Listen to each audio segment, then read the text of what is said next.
Well, welcome everyone to Google. This is not your father's search engine, and we're delighted to have Jody Bowie back on campus with us. So I think some of you know him, and a lot of you know him. I would like an introduction. Do you know him? But anyway, so he left us, and he is at Median Valley Technology Center doing instructional design, but we're so glad he's back with us today, and he's going to talk to us about Google. So, Jody, let you have the floor. Wait and see if it's worthy of clapping. Okay, so we're going to see if I can get my screen up here and not cut the mic off. So if you guys that are out there listening, if the sound goes away, let us know and I'll turn my mic on. So are you guys, yeah, I can see the mic going, so that's good. All right, so let me give a disclaimer up front that everything, well, number one, that everything you'll see today has been created in the last day or so. I generally wait until the last minute to create anything.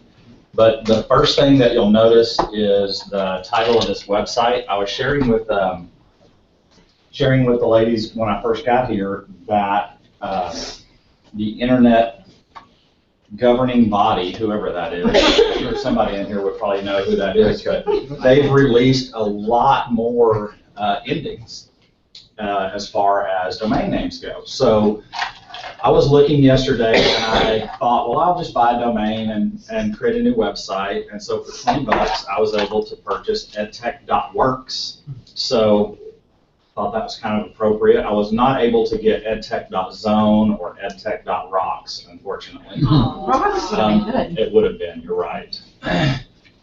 So, and that's through Google Domains. So we'll just start right up front with, that's a service if you ever want to purchase a domain.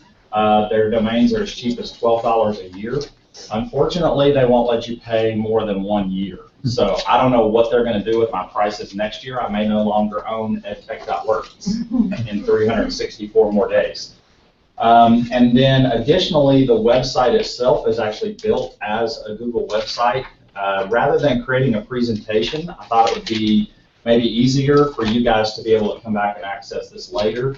So if you want to access that, you go to edtech.works. You don't have to do the www, although it should work even if you do put that on the front of it. So if you're in the habit of doing that, don't worry about it. The other thing is, the only thing that I created on here that was not using a Google product is the words on that image that you're seeing, the second image, not the top one of Oklahoma City, but the guy writing at the desk there. I did search for that image, and I'll talk to you guys a little bit about some different things to use as far as Google searches go on images. But I took that and I put the words on with Photoshop, although I'm pretty sure I could have done that. I just didn't have the time to go learn some new Google product to do that. So I apologize for having at least one thing that didn't get created with Google. So where we're going to go today is, the first thing we'll talk about is Chrome. And any Chrome users in the room? Everybody? If it's not your favorite browser, that's okay. It's definitely my favorite browser. And the first thing I'll talk about, you may be wondering, like, what's the pancake thing? What is he talking about there? And I can see why you would be wondering about that. But let me get out of the screen here so you can see the pancakes that I'm talking about. If you can see my cursor up in the top right-hand corner, right under where it says Gmail, those are the pancakes. It's just 3 little bars, and I always think of them as pancakes. I'll talk about waffles in a little while. But pancakes and waffles, really, I can teach a lot to you about pancakes and waffles as far as Google goes. Everything that's valuable in Chrome that you need to do as far as Chrome itself goes, you can find it under the pancakes. So you can learn keyboard shortcuts and things like that, but like your settings, things like that are down at the bottom. But probably most importantly about Chrome, that's all there is about pancakes, by the way. Sorry, I didn't bring any pancakes. I know, yeah, I should have said something. IHOP, that would have been good. The other thing that I'll say about Chrome is what they call the Omnibox. And the Omnibox is your address bar. And you can search right out of that. You can search directly out of the address bar. You can type in a website, but if I want to do a Google search on, now let's give me an appropriate response, but give me something that is not, okay. Actually, I searched that earlier and we need a different search. I'll tell you about it later. Grapes. It's grapes, okay. I don't normally do live searches in a presentation, but it's okay. Okay, so all I did was type the word grape in the box and it automatically does Google search for me. Now the really nice thing, if you right click on your address bar, you can edit the search engines, and there's actually a lot of things in the search engines that you can do. You can actually change, I don't know why you would want to use Bing or Yahoo, but if that's your thing, that's okay. You can actually set Bing or Yahoo as your default search engine. I went in there today, and actually what comes installed with Chrome, there's Ask, which used to be AskJeeves.com. My favorite. And AOL. I didn't even know AOL still existed, but apparently it does as a search engine. So you can actually add search engines, but don't think of it as a search engine. If you look right there in the middle, I've added a couple of search engines, and these are really just shortcuts. So let's say that I wanted to search my drive, my Google Drive. Anybody not at all familiar with Google Drive? Okay, good. So at least you've been exposed to that. So if I want to search my Google Drive, let me zoom in just a little bit here so we can see. Notice that I've installed Google Drive as a search engine, and if I type Drive into the Omnibox at the top and hit Tab, it's going to change it and say search your drive. So let me show you what I'm talking about. So I'm just going to type Drive and then hit Tab, and now in the box at the top it changes to search Google Drive. So that's something that you can add. You can do that with any Google product that you want, and it doesn't have to be Drive. It's actually, I've already figured out I'm going to change it because when I want to go to Drive, I just start typing Drive in the first option. So that's super annoying because now it's searching my Drive instead of taking me to my Drive.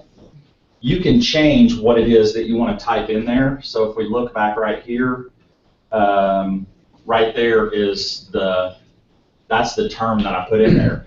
Notice that I have Gmail, I have Translate, I have Twitter.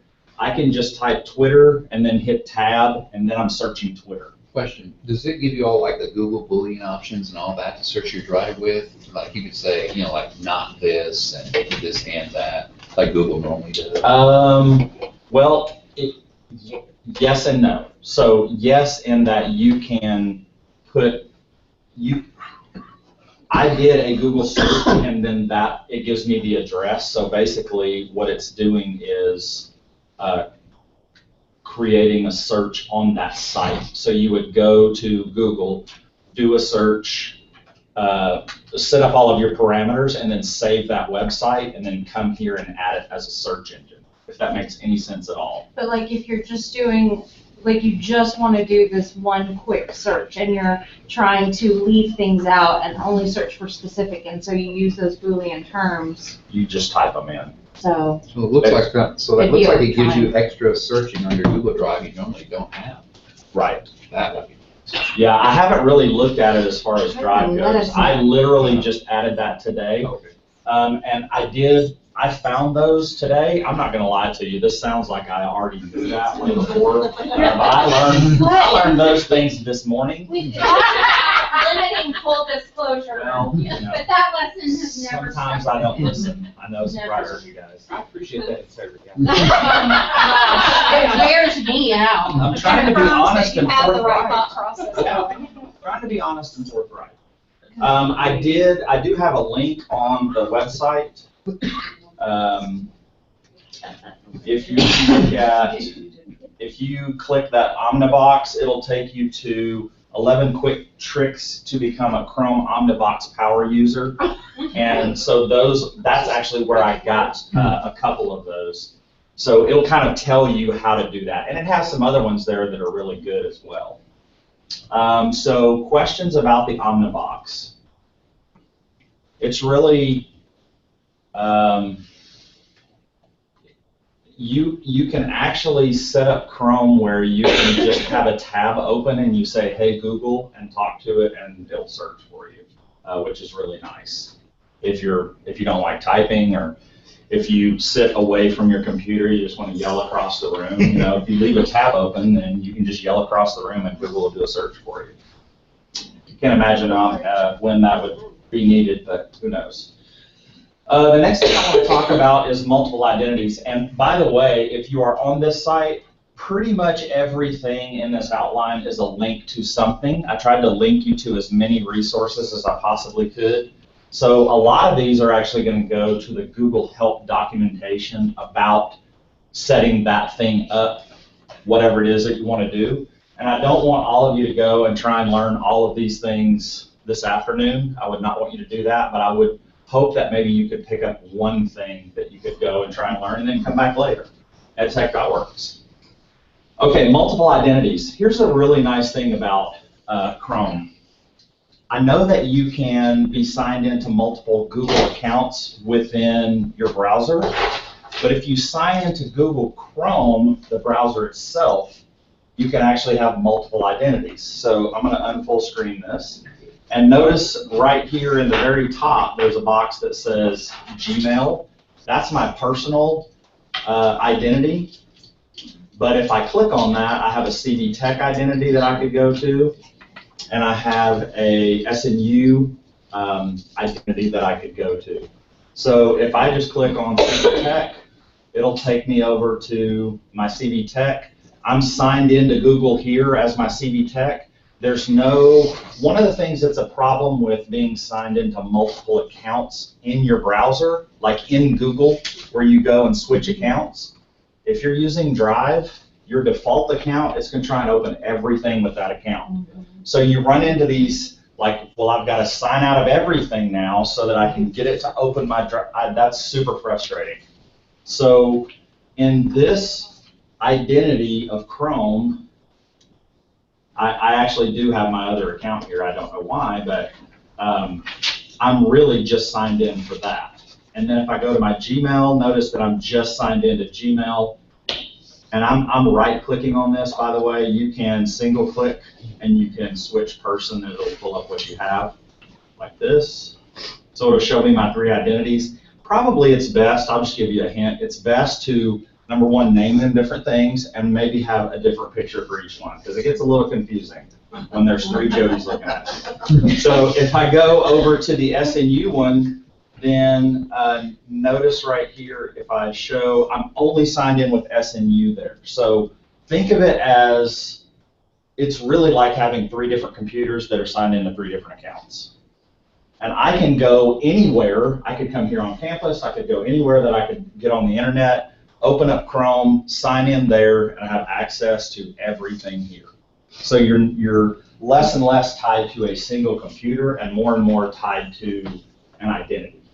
So think of this as identities.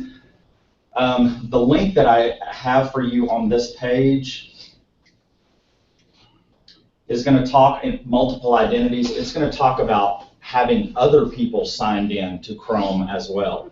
That's not how I think about it, because I don't really have there's one person in this room I would let be signed into my stuff. There's really only one person I choose. Yeah, it is actually Brent Montgomery. That's exactly right.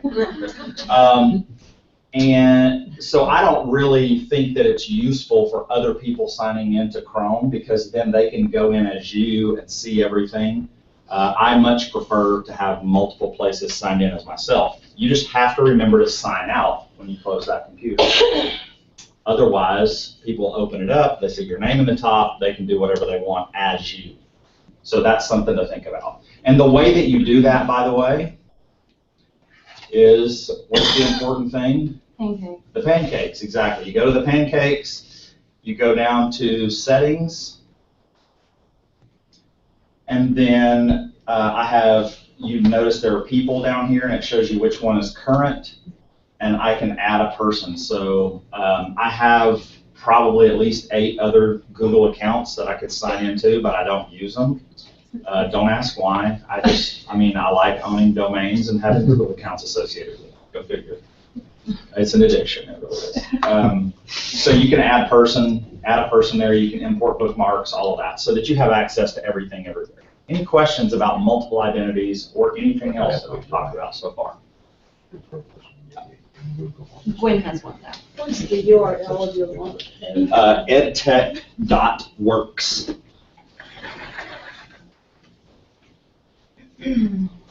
Thank you for asking that. You have separate email accounts for all those Google accounts? I do, yes. So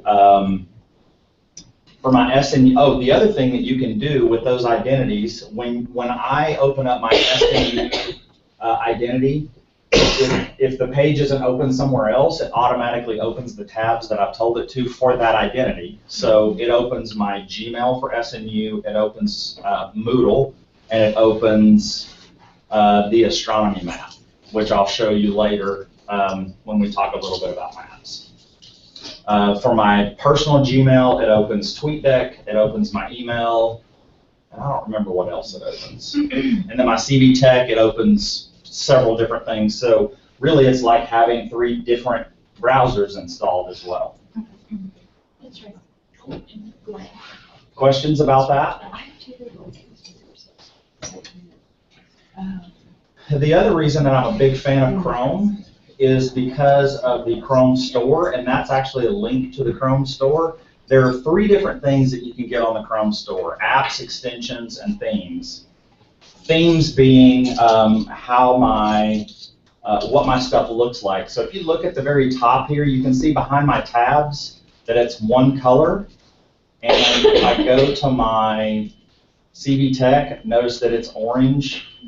And then if I go to my email, it's going to be all black at the top. So when I open a new tab, well, I have this theme installed. Well, it's not a theme, it's actually an app. This is an app called Momentum, and it has a nice, easy to-do list right here.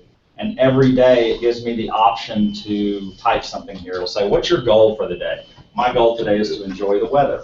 So, I just try to keep it simple. I set my goals really high. Can Michelle add things to your to-do list? I haven't figured out how to do that, but there actually is an app that you can get for Chrome called Wunderlist, and you can share lists with people so other people can add that. Also, don't forget the milk. It's a grocery list It's the best. that is on your phone and on Chrome. So yes, she can, but not specifically to this one.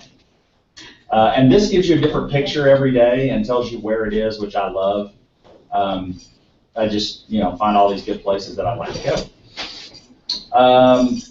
Okay, so that's, let's look back here. So that's themes. I think I've got a couple of different versions of this open. Extensions. Okay, extensions are all of the things that you see next to my Omnibox at the top. All of these little buttons up here are all extensions. And they're basically things that you can use to do something. So ad blocker is one. This is one of my favorites, actually. It's called Clearly, and it's connected through Evernote, if you're familiar. And it takes all of the extraneous stuff off so that you're just looking at the text and the important things. You're not actually looking at, there's some GIF that's playing over and over, or a movie that pops up or something like that. So it's really nice to cut down on your distractions. So that's one of my favorites. That is an extension. My other favorite extension, LastPass, just look for it. It's a password manager. You remember one password, it makes all the other passwords for you. It's fantastic. Highly recommended. Okay, I did not mean to close that, but that's okay.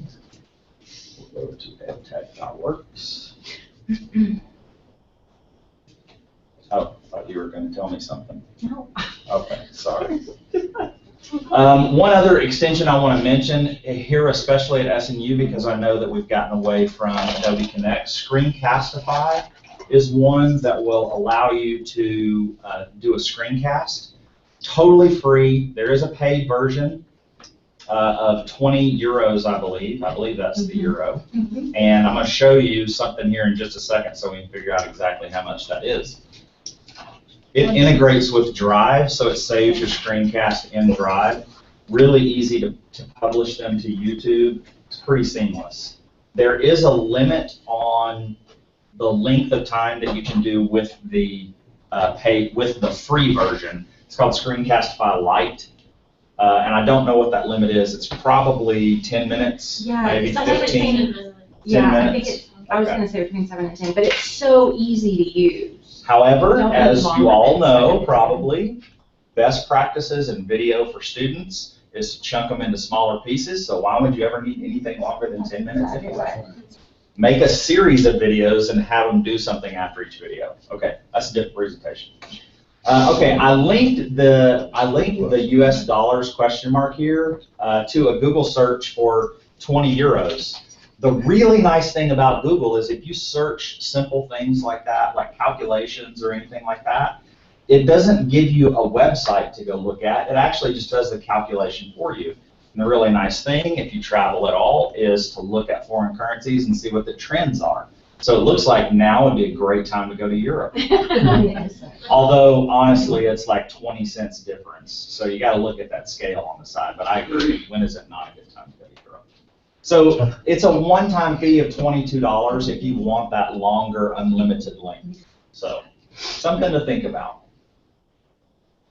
By the way, Google, if you type in like a math equation or simple like calculator, whatever, it has its own calculator that just pops up there. It'll give you the answer, but the calculator pops up right in the Google window, so it's pretty nice.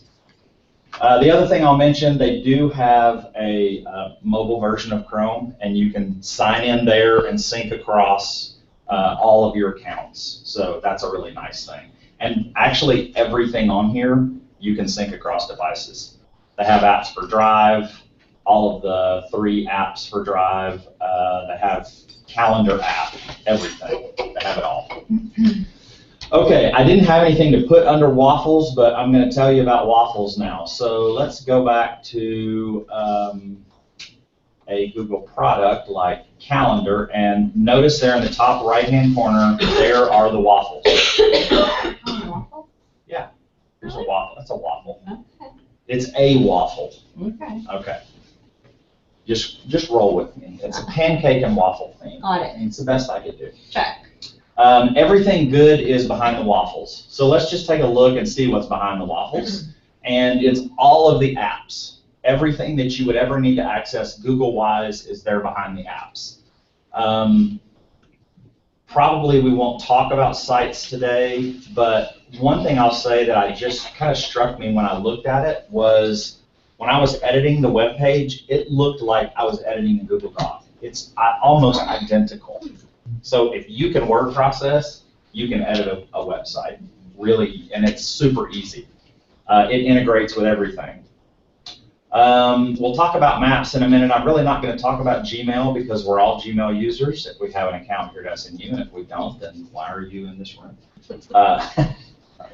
If you click the more, there are a lot of things down here. Google Books, they're actually doing a project right now where they are trying to scan every single written book ever. Wow. It's like the World Book Project or something like that. Now, here's the crazy part about this. How many of you have ever done a CAPTCHA where you have to type in the letters or whatever? Oh. And it has like a little picture there, like of numbers or something? Do you know that you're actually contributing to the Google Book Project? You're actually helping it learn how to look at pictures and understand what the text is in a picture. That's how they're using that. So it's a little creepy to think about, but they really think in terms of crowdsourcing. How can we get other people to do our work for us, doing the things that they already do? Say that again. Inside the eBay system every time you do a capture? If it's connected to Google, probably not an eBay. I don't know. That's a good question. They might be using Google stuff. I don't know. A lot of people do. Translate is also one of my favorites. I'll tell you about Translate. I'm going to tell you about one that I'm not really going to talk about very much. Else is Google Voice. So Google Translate will go there, and then we'll also go to Google Voice. So if I were going to make a call to Italy to schedule a hotel reservation, as I would love to do. You should be talking about car rental. Yeah, I actually did use this for the car rental. So I'm going to switch this where it's going to go from English to Italian. Can we speak English, please? And, oops, sorry. You can actually play, it'll play for you so that you can hear it. I didn't mean to make that feedback happen like that, but that way you can practice it a few times, and then I just use Google Voice and I make a phone call to +39, yeah, that's the Italy area country code. I click on that, I talk to Mimo and make sure that he knows that we're going to be there at such and such a time, but the first thing I'm going to ask him is, can we speak English, please? And then I would say, okay, if you can't, then could you get somebody who can? I don't speak Italian very well. So Google Translate is a really, really nice thing. The other thing is on Google Translate, if you're a native speaker of the other language, you can contribute to the translation by making it better. So options for that. It's kind of crazy. Google Voice, though, is a free phone number. We don't have a landline at home. We just use Google Voice. And you can load money on there, and it's 10 cents a minute to call Italy, I think. So I put $10 on there. We've made 2 trips over there, and I think I still have $8 left. So it's basically just calling real quick, phone call, and we're done. But we don't have a home phone number. We just use that, and so I don't give my cell phone number out to doctor's offices or whatever, so I don't get calls. And so just a brief overview of Google Voice. You can forward it to your cell phone, which I do, so it rings on my cell phone and on in my browser. If I don't have my phone, it'll ring in the browser. I can call from my browser. I can call from my phone. When they leave you a voicemail, the best part about it is it transposes that into text and sends you an email that says you have a voicemail and here's what it says. So it's really nice, and it's a free service. You can pick your phone number. If you have a home phone, you can actually port that number to a Google Voice number. So I'm not really talking much about Google Voice other than that. In fact, I forgot to add it on here. So, but it's one of the things that's behind the waffles. All the good stuff's behind the waffles. Or pancakes. And I have, or pancakes. And I have all of these extensions up here. Google Voice being one of them, so that I can just click and call a phone number, or I can go to my inbox and see who has called me and what the messages are that they left for me. So, got all kinds of options there. Let me close a few of these things. Get back on track. Okay, let's talk about search just for a minute. I mentioned before that you can do a search, but let's say that I don't have a site in there, but I know that I want to search snu.edu tab. Oops. I should be able to hit tab, but it's not working for me. Space tab. Oh. No. Okay, let's try a different site. So ou.edu tab. Why is that not working for me? You're just out of luck. Yeah, I'm out of luck. If you type in a website, you should be able to hit tab, and then you're searching that site only. So rather than going to that site and looking for the search bar, if you type in a website and hit tab, it will say, you'll get the little box up there that says searching ou.edu. So that's another little omnibox trick. So now this is where we really should be careful. I need somebody to tell me of a recent image search that you've done. Go ahead, Dennis. Art. Art. Okay, we'll go with art. Historians. Okay, so this gives you tons of things. One thing I'll tell you, and teaching this to your students is really important, it's a digital literacy skill, is 99.9 repeating percent of the time, people don't look past the first page.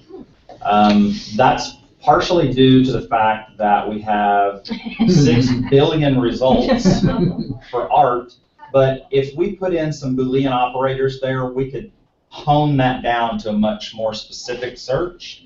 I'm really not going to talk about Boolean operators, but you can do a little bit of looking around to find out how to do better searches on Google, so that's really important. But let's go with art, and so I'm just going to go down here and click the images, and I'm going to save one of these pictures. Actually, before I do that, I'll show you a couple of tools right here real quick.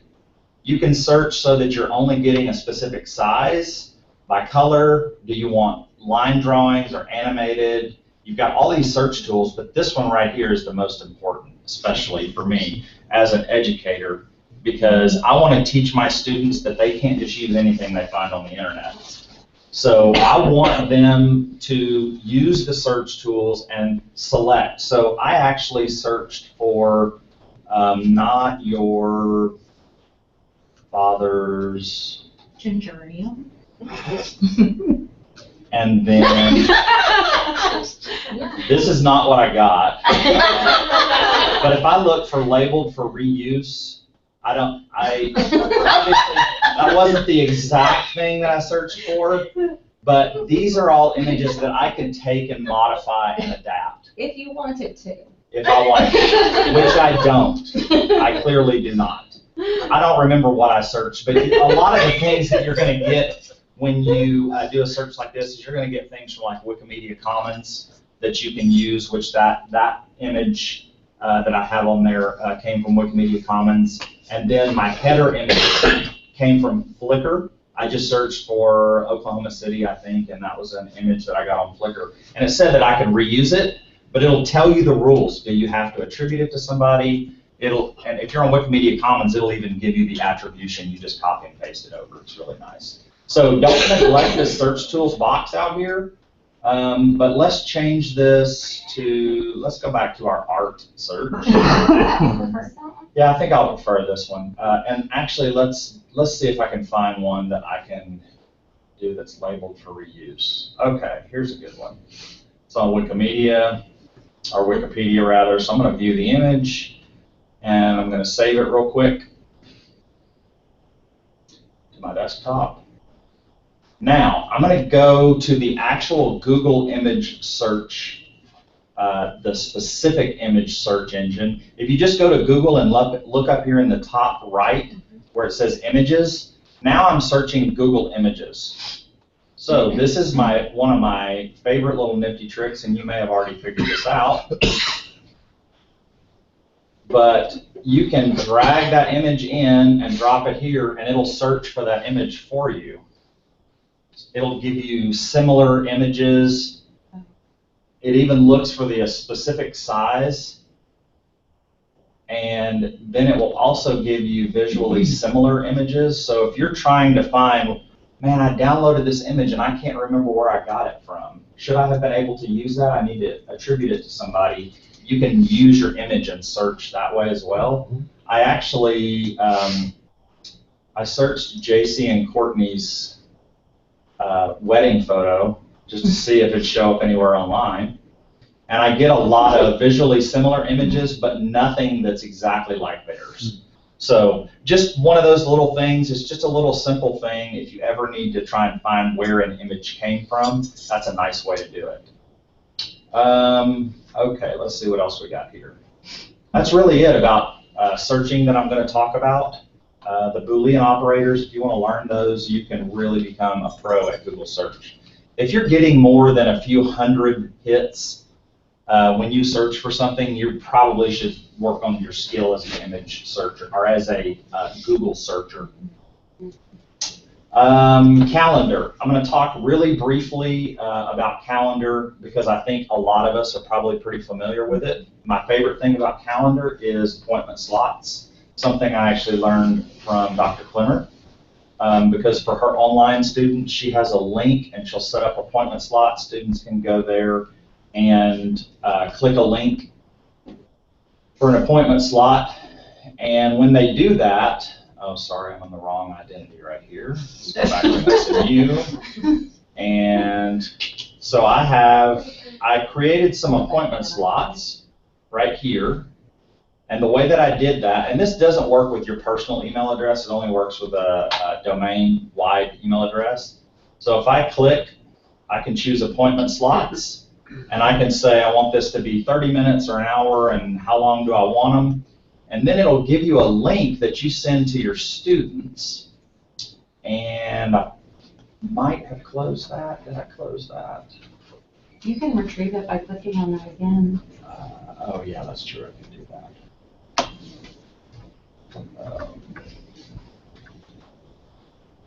Okay, so if I go to edit details, these are 30-minute appointment slots. I'm going to copy this link, copy a link address, and I'm going to go over to a different identity because I don't want to see it as me here. I want to see it as me in Gmail.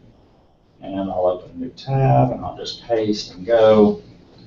And it should take me to my own calendar where I have set up these student meeting account or slots right here. All I do is click on one, change the name or whatever. It already knows that it's coming from me. And then at SNU, when a student does that, you then get an email that says, here's the person who is coming, and can you make that? So it's a really nice way to kind of schedule those. And probably one of the best parts that I think about for this is if I click on the one that I scheduled, notice there is right there within the link, there is a join meeting. So it makes seamless doing video chat with students. So if you're doing online or distance, or you have somebody out of town and you need to do it, use the calendar because it will seamlessly integrate. Every single event that I create on here, it defaults to, it gives me a meeting. You can turn that off, but I mean, I don't have to think, oh, I got to create a meeting. And if I look at it on my calendar, I'm the student now, I just click there and it takes me right to it. If they don't have the Google Chat plugin installed or whatever, it'll take care of that. It'll make it happen. I have not gotten nearly as far as I wanted to by this point. Okay, that's all I'm going to talk about on calendar unless somebody has more questions. I do love that students can delete and reschedule Yes. easily too. And I think it opens that slot back up It for does. somebody else. It does, yeah. I think it's better than the book me. You can book me. It just depends. I mean, I like everything all in one Yeah. place. That's why I so always use this too. I know some. some of the, you can book me. In fact, I just talked to somebody yesterday, and that will integrate with Google Calendar somehow. I'm not exactly sure how, but And so. people booking you through Google Calendar see your other blocks are blocked out. They can't see anything else. As long as you have not gone in and changed your personal calendar to public,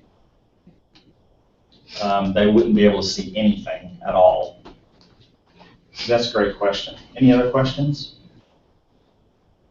I forgot to tell you guys, if y'all clicked around, you notice that there is another page here that has a document that I embedded here. You guys can edit that. It was for you to take notes on, and I forgot to do anything about it. But the other thing that I'll mention, well, the one thing I'll talk about as far as Drive goes is using drawings. Brent uses those, don't you? Yes, I did the others, but yeah. There you go. I mean, it is a stripped down version of Adobe Illustrator, and it's really nice. We've created a lot of curriculum at CD Tech for like diagram students. They have a whole cabinet project in the construction trades, and the plans for that, we built it using this. It's a three-dimensional drawing. This was for a physics problem that I had, how to get across a river, and I think they were swinging on a string or something. I don't remember what it was, but I couldn't get the whole thing in there. So the good thing about drawing is you can hyperlink from the drawing. So you can Right. put hyperlinks right in the drawing. Yep. Press on it. It's pretty cool that way. Absolutely. So that is, when you're in Drive, if you want to create a drawing, you just click New, More, and you choose Google Drawings right there, and it opens it up. You can have transparent background, you can have a white background, black, whatever. You can put all different kinds of shapes. You can put text in there. You can highlight things. It's really, really I mean, if you open it up, you can see these are all the controls that it has. I mean, there's not much to it, but you'd be surprised what you can do with a series of lines and circles and shapes. Can you insert somebody else's image and then annotate it? Sure can. If you insert an image, I'd have to, I could drag one in here. Yeah, I haven't ever used it like that, but that really would be useful. And that's a really nice way to be able to do something with it. So I could add, they have speech bubbles, I think. Yeah. It's one that I've used before. Yeah. Maybe it's here. Here we go. Call outs or shapes. What a great way to create your own meme. Yeah, definitely. This is one that I've used, like if I want to highlight something, I can actually change the background so that it's transparent and change the lines so that they're red. I can make them a little bit thicker so that then it's a way to highlight something or highlight text or something like that. So just think in terms of layers on things like that. And the great thing, just like everything else on Google, it's Calvinist. It's once saved, it's always saved. So you're not ever going to lose anything off of Google. In fact, and Jeffrey may not want me telling you guys this, but if you permanently delete stuff out of your trash, the administrator, and I wouldn't spread this around to everybody, but I learned this the hard way. Thank goodness I'm an administrator. I don't have to tell anybody else about it. I deleted all of my instructors' grade books. Permanently deleted them. And I was sitting there at my desk, like I just turned white, and the other instructional designer across, she's like, "What's wrong? I can see by looking at you something's wrong." And I said, "I just deleted everybody's grade book." "Well, just go restore them." "No, I deleted them permanently out of my trash." Well, you can actually go in within 25 days of doing that, an administrator can go in and restore your data. So I had it back up within about 15 minutes. But that was kind of scary.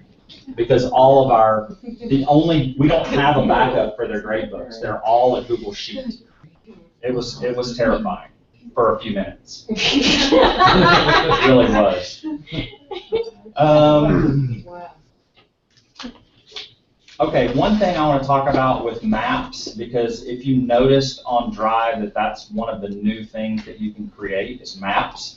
I'll just be honest, I probably could have really enjoyed being a geography professor because I love me some maps. And so I'm going to show you guys one of the things when Michelle did a literature trip, I went in and I made a map. I really want to collapse that, but I can't. I went in and I made a map. Let me zoom in just a little bit. And so if you click on departure, oh, it doesn't have my image there. It went away. But I put the image of like our flight details so that instead of us making an itinerary that was printed, we could just email this to all the students' parents and say, here's every place that we're going to be, here's when we're going to be there, we're going to post pictures, everything. So one of the fun things, actually, that I really enjoyed about this was, let's say, the London Eye. I linked a Flickr group of photos. So all of the photos that we took on the Eye, I just put them here. And it's kind of like a scrapbook of a trip. It takes some time to go back and do that, but now I have this forever. That's not ever going to go anywhere. By the way, Flickr's Even if you permanently delete it. I think I could get it restored. As long as you have an administrator. Yeah, as long as I have an administrator, I can get it back. But it's a really nice way to organize things. I already have one set up for a vacation that we're doing this summer. And so it's kind of like a scrapbook for me. The other map that I'll show you is... But there are a lot of ways to use that with your students, though. Oh, yeah, absolutely. Having students annotate maps or go in and use Street View. The trip that when JC got married over Christmas, we went to Italy, and I had looked at the Street View enough that I knew exactly I knew when we were where we were supposed to be, because I had been up and down that street several times looking at the Street View, because I really wanted to see what our villa was really going to look like.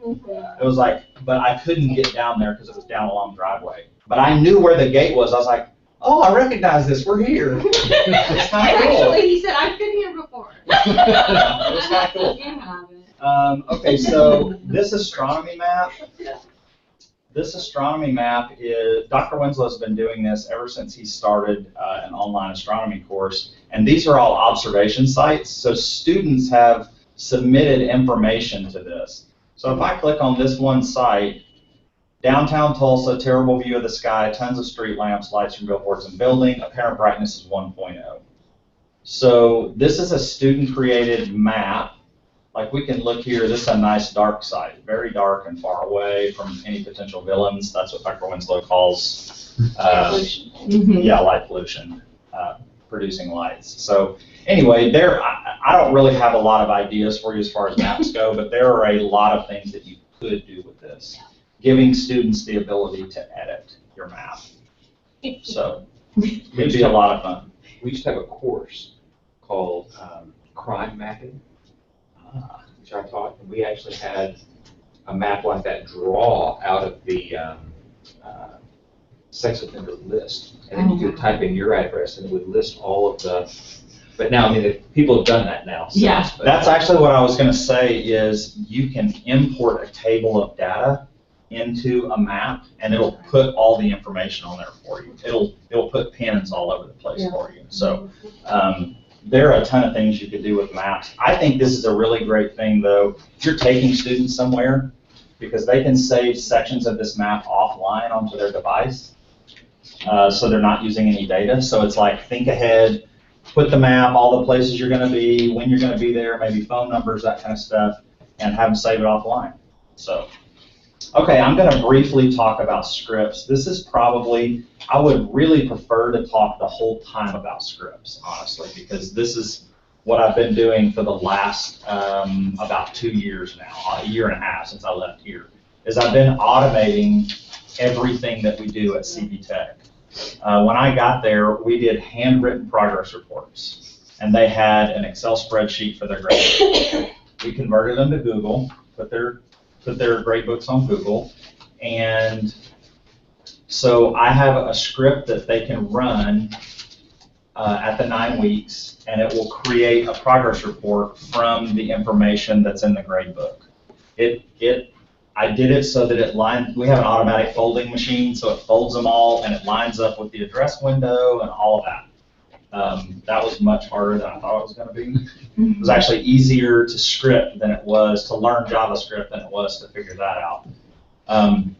But there are a lot of anything that you can do over and over again, you can write a script for it with Google. It integrates with every single app that they have. Maps, Drive, calendars. We have a transportation request that instructors submit a transportation request.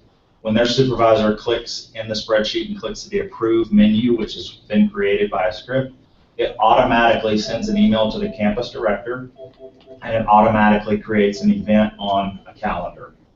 So it is completely automatic. There's no more calling somebody or filling something out and sending it in. It's all online. And I know that Dr. Montgomery has done a little bit of this. Can you just share with us a little of what you've done with scripts? Sure. We had the same situation. We have an intern program. We have intern reports, and they were filled out, one for each class, like blue for freshmen and green for sophomore, et cetera. And they were handwritten by the students, hand reviewed by Doug Samples, and then we just tossed them. So all that data is just going away, and I got together with Samples and said, look, HLCs are coming. Why don't we start gathering data and learn some things? And so I said, first let's build a spreadsheet or a form, and they'll fill out the form instead of doing all this paper stuff. But then it feeds it to a spreadsheet, and that's where the magic starts, because I wrote a Google script that will now let him just type directly into the spreadsheet. His comments get mailed directly to the student.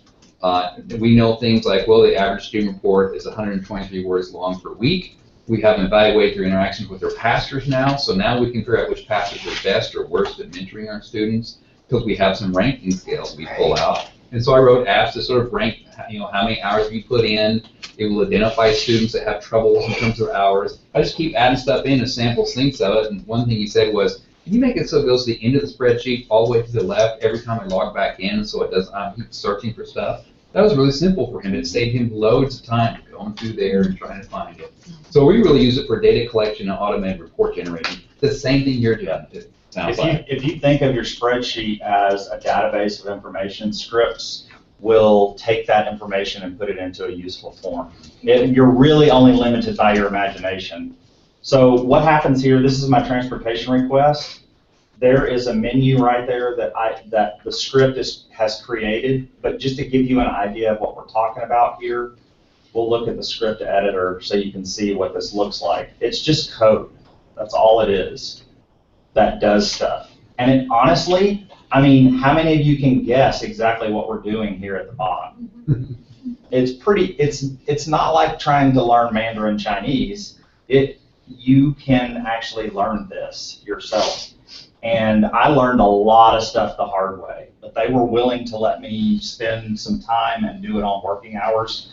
And they've been blown away by the things that we've been able to accomplish with this. So my boss is now learning JavaScript, and one of my other instructional designers is also now learning JavaScript.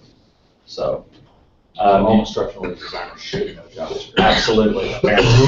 Yes, I would strongly recommend it. The first script that I ever tried to use was actually here. And when you guys submit a training report, or no, when you submit something for your faculty fact sheet or something like that. No, it's feedback about what we did for Feedback, training. yeah. So we wanted that to go, when Deborah Valentine was our secretary, we wanted that email to go to her every time it was submitted. So the very first script I got was I went and copied and pasted from a guy, and I changed the email address to her, and every time that form gets submitted, it was going to her. And then when Debbie came in, we changed her email address, and it started going to her. So it'll automate things and get information to you in a timely way that's useful. Let's see what else I need to talk about. It is time. Yeah. So the last thing on here is Google Chat. If you don't use Google Chat, you should get it. When Jessica was in Austria, we didn't pay a penny to call her on the phone. We Google chatted every single week, sometimes multiple times a week. And the picture was great. If you've got good broadband on both ends, it's like being in the same room. I mean, it was a completely different experience than what I could have imagined that it would be, because it was like she was there in the room twice a week at least. Definitely you should use chat if you're not utilizing it already. And I have links on here as far as how to go about doing that, how to enable it through your email. If it's not there, there's a Chrome extension, like right here. Have multiple Hangouts there. In fact, I chatted with Gwen yesterday. She chatted with me yesterday morning. So that's all I've got. Just barely made it with like 20 seconds to spare. What questions do you guys have for me? Anything I can answer? I mean, that's a really quick overview of a whole lot of Google stuff. Jody, I have a question. Back on your edtech.org, are you able to pull analytics from that and see who has been on your page, who has served? Sure. So if I go to Webmaster Tools, so Google has a Webmaster Tools. Don't make me sign in. Oh, I'm on my SNU email. Let me go to my Gmail is where I have it set up. Webmaster. It's just in your waffles anyway, right? Yeah, I could just. That's exactly right. I should have gone to the waffles. You can actually websites that you own. So edcampcpe.org is a website that I own. I can go there, it'll tell you your crawl errors, how many clicks in the last however many days, search analytics, links to your site. I mean, you have a ton of things that basically you just have to prove to Google that you own that, and it's as simple as going and adding a file to your website. And so they can see that that file's there, so you're the one that did it, blah, blah, blah, and it'll start pulling analytics for you. Webmaster Tools is probably a very underutilized thing by non-IT folks like us, because I don't know anything about IT, but I just kind of learned this by accident. So, like a lot of things that I've learned. Anything else? Any other questions? I'm happy to stay if anybody has any individual questions. Thank you guys for being here. Appreciate you We coming. have our prize winners. Oh, don't forget the prizes. Okay, so we have, our two prizes today are a wireless charger and a charging station. And our winners are Marcy and Gwen Jones. So, I don't know which of you wants which, but I'll just give you. And y'all can divide it out. So, well, thank you, Jody, for You're welcome. coming. I look forward to your present space. Always glad to be here. And if you guys want some more pizza, there's plenty